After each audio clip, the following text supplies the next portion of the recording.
How on earth can anyone take control of hundreds or thousands of emails? No, seriously, why would anyone even want to bother to do it? Well, in this video, I'm going to tell you why you need to take control, and I'll show you how to do it. My name is Sylvie Poitras. I am a time generator. I help you identify the time-consuming tasks and show you how to simplify them. And by doing that, that frees up time that you can use to advance your projects faster, which means you could potentially get more projects, which means more revenue or more time for yourself. So today's topic is taking control. So the first thing you need to do really is why should you even bother? So I'm going to give you 3 questions. But first, how long does it take you to actually find an email? Does it take you 2 minutes every time you look for an email? How long does that make? How many 2 minutes do you have? At the end of the month, it could be hours of you just wasting looking for emails. And another thing to consider too is, are you paying more money or a lot more money that you think that you might need for data storage? I know there's a lot of places where it's not that expensive now, but money is money. If you spend a lot of money on data storage, do you need to do that? And frustrations. Do you really get frustrated or stressed when you can't find what you need? So how you SWYCit, why even bother? Well, these are now the 3 questions to ask yourself. Do you need more time in your day? Or do you need to cut down on your expenses? Or do you need to cut down on the stress related to looking for emails? If you answered yes to any of those 3 questions, it's time to take control of your inbox.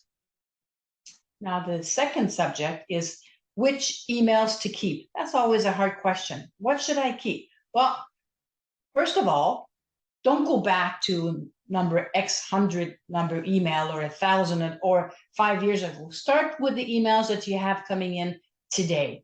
As soon as you open an email, you look at it and go, okay, so I read it. Do I need to refer to that email ever again? No, flush it. Go ahead, delete it right away. Second question is, okay, now I know I need to keep it. So how long do I need to keep it for? You decide. If it's going to be only for a month, you just need to keep it for reference until something happens, then you create a folder, super easy. Just call it 000. And every time you have an email that's for less than a month, you flip it in there. And at the end of the month, you go in, once a month, you go in and you look at any email that's older than a month, delete them all. Done. If you need to keep it longer, then you're going to have to file it properly in folders. And if you're not sure how to do that, in part 2 of the email series, I go in detail on that. Now, the next thing is free up space. I talked about money earlier. You know, sometimes you pay a lot of money for the data storage. Or why do that if you don't have to? So you have to clean up. So you want to empty your trash regularly.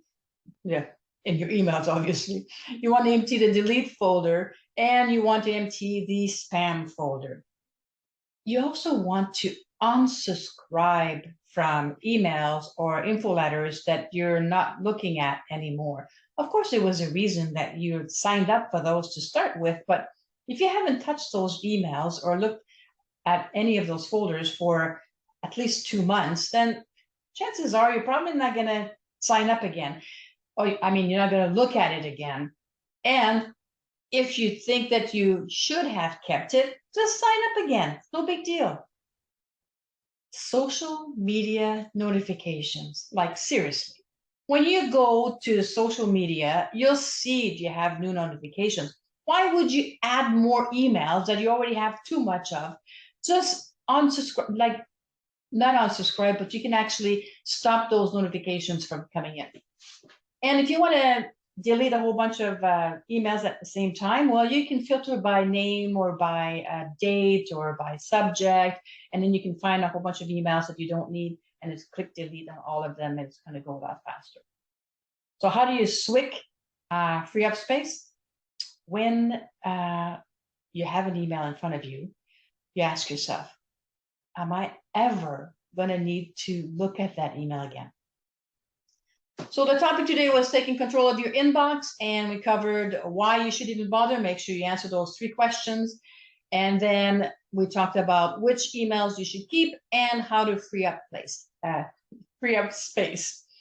So if you like the video, click on like. If you know someone that could benefit from the information, click on share. If you want the PDF, click on the link. And don't forget, if you have time-consuming tasks, find ways to SWYCit them.